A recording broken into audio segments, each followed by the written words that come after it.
My parents sold my car without asking to pay my sister's debt, so I bought a new one and cut contact forever without looking back.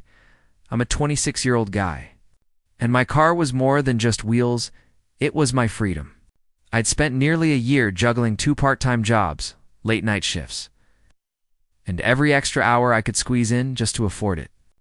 I remember counting down each paycheck, sometimes skipping meals or pushing myself to exhaustion, because for the first time in my life, I wanted something that was entirely mine. Not borrowed, not handed down, not a gift, it was all mine. And when I finally signed the papers and took that first ride, I felt an unbelievable sense of pride. I could go anywhere, do anything, and no one could touch what I had worked for, of course. My parents had never really understood ambition the way I did. Everything I accomplished seemed to be invisible, dismissed with a casual, "That's nice, dear," while my sister Lily got constant praise for the smallest things. Her grades, her shopping habits, her weekend plans, they were always celebrated, highlighted and paraded in family conversations like she was some golden trophy. I'd learned to smile and nod, pretending I wasn't bitter because arguing never worked. Mom and Dad had already made it clear, subtly but persistently, that Lily was their favorite, and I was. Well, the backup, the one who was expected to pick up after her mistakes without complaint. Lily herself was a character. Always charming. Always able to talk her way out of anything but reckless with money. She'd casually ask me to cover her lunch, her textbooks, or some last-minute bill. And I'd grit my teeth and help her, telling myself it was family, that I wasn't selfish. Still, she never seemed to notice my exhaustion or the sacrifices I made.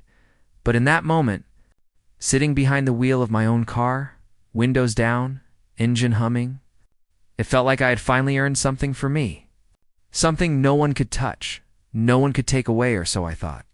I didn't know it yet, but the sense of security I felt that day was fragile. It's built on a foundation that was about to crack in a way I could never have imagined. I'd always known, deep down, that my family wasn't exactly fair when it came to me and Lily. Small things piled up over the years, my achievements minimized. My efforts taken for granted while every little thing she did was celebrated. When I graduated college, for example, it was barely acknowledged. "Oh, that's nice," Mom had said, while Lily got a whole dinner party and compliments from relatives for passing a single exam. I tried not to let it sting, telling myself parents are human and sometimes blind to fairness. But it always left a dull ache in my chest, even now. As I drove my car down the streets I'd memorized from years of walking to work and school, I could feel the invisible scales of favoritism tipping against me. Lily would often call during my breaks, asking for money or help with this or that. Mom and Dad would listen sympathetically, nodding along. "Oh, Lily, don't worry, we'll figure it out," they'd say, and I'd swallow the bitterness building in my throat. I told myself they loved me, that this was just how they expressed concern. But deep down I knew something was off. It wasn't just the money. It was the way they celebrated her charm, her looks, her easy life, while mine felt like a constant uphill climb. Every time I fixed the car myself, changed the oil, or patched a scratch, I felt a small, private thrill, proof that I could handle things on my own. But whenever Lily walked in with a problem, suddenly I was the one who needed to step aside. The tension started to gnaw at me more noticeably in the weeks after I got the car. I began noticing little comments, like Mom mentioning how responsible Lily is with her money, or Dad asking casually, "Maybe you could help her out this month." It wasn't a demand, just a suggestion, but it carried the weight of expectation. And still, I clung to my pride in my car, my one symbol of independence. I didn't realize yet that the same family dynamics that had always favored Lily were quietly circling toward me, setting up a storm that would hit far closer to home than I could have ever imagined. It started with a phone call that seemed innocent at first. Lily's voice was tight, nervous, but somehow still charming, as if rehearsed. "Hey, I need a favor," she said, and I could hear the subtle tremor underneath. I froze for a moment, already anticipating what it might be. Over the years, I'd learned that when Lily needed something, it was never small-end. It almost always came at my expense. She explained that she had gotten herself into some trouble with a credit card bill. "Nothing life-threatening," she said, "just a mistake, a miscalculation, and she didn't know how she would pay it back." I immediately felt my chest tighten. I had worked so hard for every penny I earned, scrimping and saving, and now she was casually asking for a hand. "I've got it under control," I said, trying to sound calm. "You need to fix it yourself." My voice was firmer than I expected. Gasped, but I hated the tension bubbling in my stomach. When I told Mom about it, I thought she'd back me up.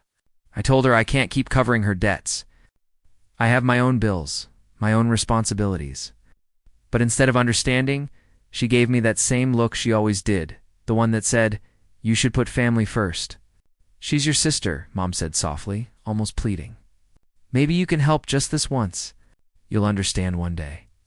I could feel the irritation building, but I swallowed it, trying to reason with myself that a little help wouldn't hurt. Even Dad chimed in later, subtly steering me toward compliance. I could feel the walls closing in. The more they framed it as family loyalty, the more it felt like I was being pressured into giving up what was mine. I kept telling myself this was temporary, that I could set boundaries next time. But beneath that rationalization, unease settled deep in my gut. I tried to shake it off later that night, taking the car for a drive to clear my head. The hum of the engine and the smell of leather filled me with pride. My car, my sanctuary. But as I rounded a corner, I couldn't help feeling the first prickling suspicion that this was far from over. Something about the way my parents and Lily were operating didn't sit right. In a tiny, uncomfortable thought whispered in my mind, this might cost me more than money. It hit me one Tuesday afternoon. I came home from work exhausted from a double shift, ready to take a break in my own space, and that's when I noticed the empty spot in the driveway. My stomach dropped like a stone. "Where's my car?" I whispered to myself, panic rising fast. At first I thought maybe I had parked it elsewhere, or someone had borrowed it, but no one ever touched it without asking. My heart started pounding as I ran inside. Mom was in the kitchen, sipping tea like it was any other day. "Where's my car?" I asked, trying to keep my voice steady though it was shaking. She looked up casually, almost to calm. "We sold it," she said, as if announcing the weather. "To help Lily pay off her debt. She's had such a hard time, and we just couldn't let her fall behind." My chest tightened, and I felt a cold rage mix with disbelief. "You sold my car? Without asking me?" My voice cracked, the anger bubbling over. Dad appeared from the hallway, arms crossed, looking almost proud. It was the right thing to do. "Family comes first," he said, as if that explained everything. I wanted to scream, to shake them, to make them see that this wasn't just a current, was my independence. My hard work, my little victory that they had casually taken and handed over. But no matter how loudly I protested, no matter how sharply I spoke, they didn't see me. They saw Lily, they saw her problem, and my existence barely registered. I remember pacing the living room, the air feeling heavy and suffocating, the hum of the fridge and the faint ticking of the wall clock the only sounds. The betrayal sank in deeper than I thought possible. How could they treat me like I didn't matter, like all my sacrifices were meaningless? All those late nights, skipped meals, long hours. They didn't care. By the end of the afternoon, my rage had transformed into a hollow, bitter ache. I sat on the couch, hands clenched, staring at the blank driveway through the window, and realized something. The family I had trusted, the people who were supposed to have my back, had decided I wasn't worth protecting. And in that silence, the seed of a plan of reclaiming what was mine began to take root. I confronted them that evening, trying to keep my voice steady even though it shook with barely contained fury. "I can't believe you sold my car without asking me," I said, pacing the living room. "This was mine. I worked for it. Do you even understand what you've done?" Mom gave me that familiar look, almost condescending, like I was a child throwing a tantrum. "We were helping Lily," she said softly, as if repeating the words enough times would make them right. "It's for the family. You'll understand someday." Dad chimed in, arms crossed, leaning against the wall. "She's your sister. Sometimes you have to sacrifice a little for the people you love," he added, voice measured, trying to sound rational. But it wasn't rational. It was betrayal, pure and simple. I felt my stomach twist into knots, my pride burning, my anger rising until it felt like it might consume me. Sacrifice for her? After everything I've done? You can't just take what's mine whenever it suits you. I shouted, my words echoing off the walls. Lily, of course, was smugly seated at the kitchen table, pretending she wasn't the center of this storm. "It's fine," she said, with that irritating calm, that charm that always seemed to disarm Mom and Dad. "I appreciate it." "Really, thanks." My teeth ground together, rage and disbelief mixing in my chest. Every polite smile from her felt like a knife twisting deeper into my gut. I walked to my bedroom, slamming the door so hard it rattled the frames on the walls, and collapsed onto my bed, the weight of it pressing down on me. I had never felt so powerless, so dismissed, so utterly invisible to the people who were supposed to love me. The house was quiet, but the silence wasn't peaceful. It was accusing, mocking even. I kept replaying the events over and over in my head, trying to find a way to make sense of it. But all I could feel was betrayal in its rawest form, as I lay there, staring at the ceiling. A thought began to form, small, tentative, but growing stronger with every passing minute. I can't let this happen. I can't let them take my life for granted. I need to do something. And for the first time since getting the car, the pride and independence I'd felt weren't gone. They were simmering beneath the hurt, waiting for the right moment to rise. Something had to change, but I didn't know yet just how far I would go. It was a week later when the full weight of what had happened truly hit me. I was scrolling through my bank statements, trying to find some small comfort in numbers I could control, when I noticed something I hadn't before, over the years. Countless small family emergencies had quietly chipped away at my money, my time, my patience. Lily's impulsive spending, Mom and Dad's casual justifications. The countless times I'd been guilted into lending or paying, they weren't isolated incidents. They were a pattern, a system designed to benefit her while leaving me sidelined. I sat back, heart hammering, staring at the ceiling as the realization sank in. This wasn't just about a car. This was a lifetime of favoritism, of being treated like I was expendable.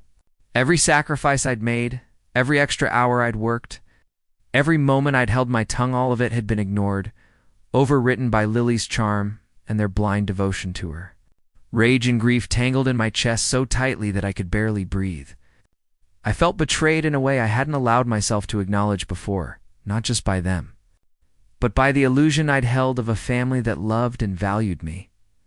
That night, as I walked past the empty driveway, I noticed a small envelope tucked under the mailbox. Curious, I picked it up. It was a note from Lily, apologetic in tone, but subtly so. She thanked me, in her usual polished way, for being understanding about the situation, for letting her handle her mistakes. I stared at it, heart sinking, realizing that even her apology was framed to make me feel like I was the unreasonable one. For the first time, I allowed myself to feel the full sting of anger. Tears blurred my vision as I realized the life I'd been building. The independence I'd earned had been undermined by the very people I trusted most. And yet somewhere beneath the hurt, a seed of resolve started to grow. If they thought I'd let this define me, they were wrong. I sat on my bed long into the night, plotting silently, envisioning a way to reclaim control, not just over my possessions, but over my life. The thought of revenge, quiet and deliberate, began to take shape. But I also knew I couldn't rush it. Every move had to be calculated. And somewhere deep down, I realized the next step wouldn't just be about money or a current, would be about breaking free entirely. The real battle was just beginning. For days after that night, I couldn't focus on anything else. Every time I sat at my desk, tried to watch TV, or even went for a run, my mind kept circling back to the betrayal. I thought about Mom's calm dismissals, Dad's family first lectures, and Lily's smug little smile as if she'd won something she had no right to claim. The more I replayed it, the more the anger turned into determination. I realized I had two choices: stew in resentment and let them control my emotions forever, or take back my life on my own terms. I started making a plan, quiet, deliberate, and personal. Step 1. Reclaim my independence fully. I went over my finances, cutting unnecessary expenses, saving every extra dollar, and thinking about what I wanted next. The car had been stolen from me in spirit, not just in reality. I needed to replace it, yes, but more than that. I needed to prove to myself that nothing they did could stop me from taking control of my own life. Every late night I worked, every lunch I skipped, every sacrifice I had made, it all fueled a fire that was no longer about anger alone, but about empowerment. The next few days, I watched Lily interact with our parents, noticing how naturally they swooned over her needs and how easily I was erased from conversations. It was infuriating, yes, but it also clarified something for me. If I wanted respect, I had to take it. I couldn't wait for them to realize what they'd done or apologize. They never would. My independence, my dignity, my boundaries, they had to come from me. Evenings became my planning time. I mapped out exactly how I would replace the car, the model, the color, even the insurance. Every detail mattered. And while it wasn't about revenge in the cruel sense, not yet it was about reclaiming control over what was mine and, more importantly, about never letting them have that power over me again by the end of the week. A quiet sense of resolve had settled over me. The seed planted after that rock-bottom realization was growing into action. I knew that the moment I stepped into that dealership, I wasn't just buying a car. I was reclaiming my life. But as I drifted to sleep that night, a subtle thrill ran through me, tinged with anxiety. Soon, they would realize that I was no longer theirs to manipulate. The day I went to the dealership felt surreal, almost like stepping into a new life. The sun was just beginning to dip behind the trees, casting long shadows over the lot, and the smell of fresh leather and new car scent hit me like a wave of possibility. I ran my hands over the hood of the car I had been eyeing for weeks, feeling a thrill I hadn't felt since the first day I bought my old car. This wasn't just a vehicle I had. It was my statement, my reclaiming of independence, a tangible middle finger to the people who had tried to erase me. The salesman smiled, unaware of the personal stakes in this purchase. I nodded, signed the papers with deliberate care, and listened as he explained the features and warranty. Every word felt like a beat in a symphony of my newfound control. The engine roared to life as I took the keys, and for the first time in weeks, I felt a pure sense of freedom. I could go anywhere, do anything, and no one, no Lily, no mom, no dad, could take that from me. Driving home, I kept my eyes on the road, but my mind was elsewhere. I replayed every insult, every subtle dismissal, every moment my family had prioritized Lily over me. The anger was still there, but it was tempered now with empowerment. I wasn't just angry, I was free. And as I parked in the driveway, the empty spot where my old car had once sat felt less like a wound and more like a reminder of how far I had come. Even inside the house, I could feel a shift. Mom and Dad looked at me differently, though they didn't know why. They didn't ask questions about the car, and I didn't volunteer any. The silence was mine to hold. For once, I wasn't responding to their expectations or guilt trips. I was simply living for myself. That night, I sat behind the wheel, windows down, the cool night air brushing my face, and I realized something crucial. The car was just the beginning. I had reclaimed what was mine, but more importantly, I had reclaimed my sense of self. And somewhere deep down, I knew the moment would come, when I would decide whether to confront them fully or to walk away forever. Either choice would be mine. And for the first time in a long time, that thought made me smile. The next few days were surreal, in a quiet, almost eerie way. I went about my routine work, errands. Nights behind the wheel of my new car, but the tension at home simmered beneath the surface. I could feel it in the way Mom and Dad looked at me, the way their voices carried an edge when they spoke, though they never mentioned the car. Lily, of course, acted as if nothing had changed, her usual charm and smugness intact, but there was a flicker in her eyes whenever she caught me staring back calmly. It became clear to me that reclaiming the car wasn't enough. I couldn't keep pretending that returning to the old patterns was an option. The betrayal had cut too deep. I had realized something crucial. I couldn't rely on them for respect or fairness ever again. Every interaction reminded me that their version of family first always meant her first. That realization hit me harder than anything before. The people who were supposed to have my back had repeatedly chosen someone else, someone who didn't earn it over me. I started to make small changes in my life, quietly asserting boundaries without announcing them. Calls went unanswered. Requests for help were politely refused. I didn't argue. I didn't justify, just a calm, deliberate withdrawal. It wasn't about revenge yet. It was about reclaiming my mental space, my emotional energy, and my dignity. Every time I refused to engage, it felt like a small victory, a quiet assertion that I was no longer theirs to manipulate. And then came the rock-bottom moment. One evening, I overheard Mom and Lily in the kitchen, laughing softly, whispering about how difficult I'd become. The casual dismissal, the tone that assumed I would bend eventually, stabbed me in the chest. All the anger, pride, and resolve collided with the painful truth. I had been invisible to them for years, and now even my assertiveness was just another inconvenience in their world. I sat alone in my room, staring at the ceiling, feeling a mixture of sorrow, rage, and disbelief. But beneath it all, a seed of empowerment flickered. I knew what I had to do next, and it wouldn't be about pleading or negotiating. This time, I would control the narrative. And as I closed my eyes that night, I made a decision. No more compromise, no more second place. The next steps would be mine, completely. The next morning, I drafted a message I knew I'd never send lightly. Every word was deliberate, calm, and cutting in its honesty. I explained, without drama, how I felt about their betrayal, how years of favoritism and dismissals had shaped my life, and how the sale of my car had been the final straw.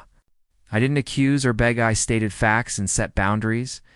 When I finished typing, I reread it, feeling the strange mix of relief and fear that comes with finally articulating what's been trapped inside for so long. I didn't press send. Instead, I left it as a symbol for myself, a record of my clarity, my refusal to be ignored, my declaration that I would no longer tolerate being erased. That alone gave me a strange satisfaction. For the first time in years, I realized that I didn't need their approval, their validation, or their guilt-tripping. I was done chasing their acknowledgement. Later that afternoon, Lily tried her usual charm offensive, slipping into my space with a casual, "Hey, thanks again for, But I just nodded politely, not rising to her tone. She hesitated, sensing the shift in me, and left without her usual smirk. I could feel their bewilderment through the thin walls. Mom's quiet mutters, Dad's hesitant steps. They had no idea how much had changed. I spent the evening behind the wheel of my new car, headlights cutting through the dusk. The hum of the engine, the smell of leather, and the control at my fingertips were intoxicating. This wasn't just a vehicle, it was a vessel of autonomy. Every mile I drove, I reminded myself that I no longer belonged to them, and no one could take that away by the time I parked. Night had fully fallen, leaving the streets empty and quiet. I felt a sense of closure beginning to settle over me, not from forgiveness, not from reconciliation, but from owning my boundaries, reclaiming my dignity, and deciding that the chapter I had been trapped in was over. And somewhere deep inside, I knew the hardest part, the liberation, the emotional sovereignty, was finally mine. Yet even as I locked the doors and stepped inside, I could feel that my family would never understand. And I wondered how long they would try to pull me back before I fully disappeared from their world. In the following weeks, life began to feel lighter in a way I hadn't imagined was possible. I went to work, ran errands, and spent weekends driving aimlessly. Windows down, music blasting, just to remind myself I could. I started investing in small things for myself, hobbies I'd ignored. Dinners out I'd skipped, little luxuries that I had always deferred to make life easier for Lily or appease my parents. Each choice, each indulgence, no matter how small, felt like a reclamation of my life. One piece at a time. I began reflecting on everything that had led me here, years of favoritism, the subtle dismissals, the sacrifices that had gone unnoticed. I realized that the anger I felt wasn't just about the car. It was about finally seeing the truth clearly. They weren't going to change. I had spent too long trying to force them to. That awareness, though painful, was liberating. I was no longer waiting for validation from the people who had ignored me for decades. I also started noticing things I had missed before, the quiet patterns of manipulation, The way every decision seemed to orbit Lily's needs. The constant minimization of my accomplishments. The clarity was sharp, almost uncomfortable, but I clung to it. It was proof that I had grown beyond their control, that I could see the dynamics for what they truly were. The emotional shift was gradual, but undeniable. Where before I had felt powerless, now I felt in control. Where before I had doubted my worth, now I felt grounded in my own sense of value. I began to make small, deliberate choices that honored myself first, setting a standard I had never dared to before. And as I sat one evening in my new car, city lights reflecting off the windshield, the hum of the engine vibrating through me, I realized something powerful. The freedom I had gained wasn't just physical, it was emotional, spiritual. I didn't need their approval, their love, or their recognition anymore. I was whole on my own. And for the first time in my life, I felt truly untouchable. Yet I knew that the final step, the one that would seal my independence forever, was still ahead. And it would change everything. The morning I finally stepped out of the house for good. The air felt sharper, cleaner, as if it had been waiting for me. I slid into the driver's seat of my new car, the leather warm beneath my hands, the engine humming like a heartbeat that belonged entirely to me. For a long moment, I just sat there, breathing, letting the silence wrap around me. No guilt, no apologies, no explanations were needed. I had reclaimed everything that was mine: my independence, my dignity, my peace.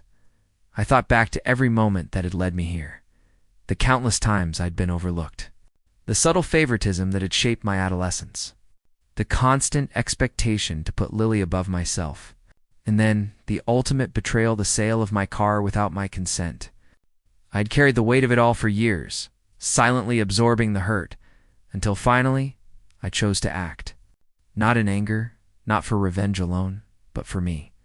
As I drove away, the familiar streets blurred past me, the hum of the tires on the asphalt blending with my heartbeat. I felt a sense of closure that had nothing to do with forgiveness or family approval. They would never understand, and that was fine. I didn't need them to. Every mile I put between myself and that house, every turn that carried me further from the life they had dictated, strengthened the sense of control and liberation inside me. Occasionally, I imagined what it would be like if they tried to contact me: calls, texts, apologies, but I knew exactly how I would respond. Nothing. I didn't owe them anything anymore. I was untethered, free to live on my own terms, and the satisfaction was sweeter than any revenge could have been.